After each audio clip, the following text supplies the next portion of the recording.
All right, let's get right into it. We're talking about one of the biggest shifts happening right now, how artificial intelligence, or AI, is set to completely change the way our governments operate. And really, the big question is this going to be a good thing or a very bad thing? At the heart of it all is this one question that every leader is wrestling with. Citizens expect more, budgets are getting tighter, so how do you deliver? This isn't some theoretical debate. It's the single biggest challenge for governments today. And this image, I think, just captures that tension perfectly. We want our public services to be super responsive, super connected, super efficient, but the resources are often shrinking. So that pressure, that need to do more with less, is forcing everyone to look for new answers, especially in technology. Which naturally brings us right to AI. It's being held up as this incredible new tool that might just be the answer to some of these massive systemic problems. So, what exactly is AI when we strip away all the hype? Well, put simply, it's about teaching computers to do things that have always required a human brain. Things like seeing the world through a camera, understanding what we say, and even speaking our language.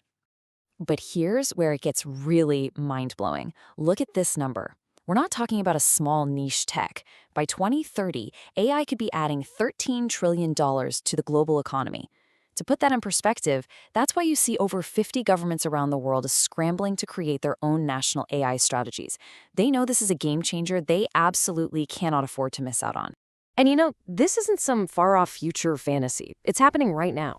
In Brazil, AI sifted through mountains of data and found 500 companies linked to corrupt officials, something a human could never do. Armenia used AI to figure out which businesses to audit, and bam, their tax collections went up sixfold. And in the UK, a backlog of 30,000 pension claims that would have taken ages to clear, an AI-powered system did it in 2 weeks. These are real results that make a real difference.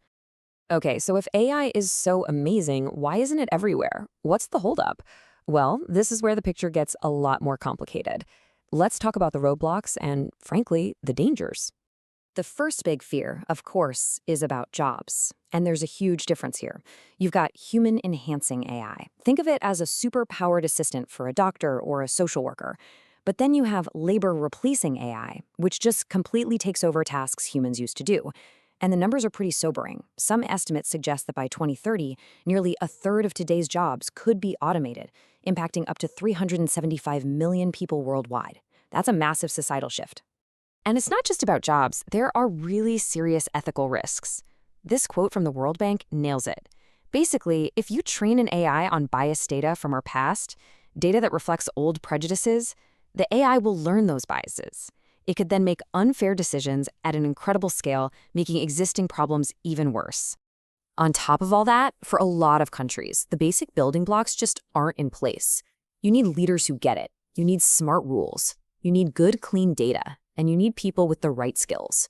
Trying to implement AI without those things, it's like trying to build a high-tech smart home on a crumbling foundation with no power. It's just not going to work.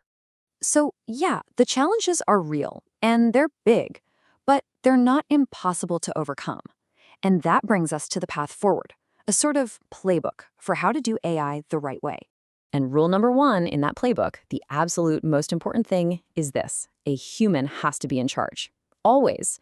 This picture says it all. We need human oversight as the ultimate safety net. It's our best and only defense to make sure the technology is serving us and not the other way around.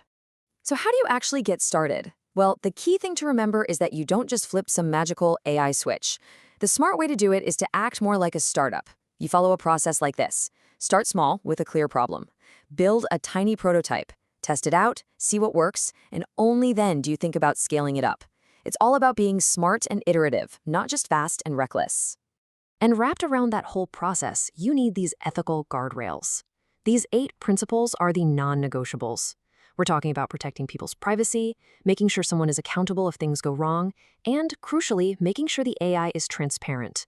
We have to be able to understand why it made a decision, not just treat it like some mysterious black box. Without this stuff, you'll never earn the public's trust. All right, so we've looked at the good, the bad, and the roadmap.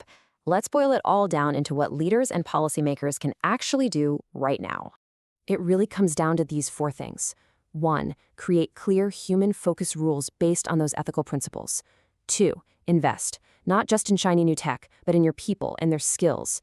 3. Create innovation hubs that bring the best minds from government and the private sector together. And finally, number 4, face the risks head on. The answer isn't to run away from the technology, it's to manage it with your eyes wide open. Which leaves us with this final, really important question to think about. At the end of the day, AI is just a tool.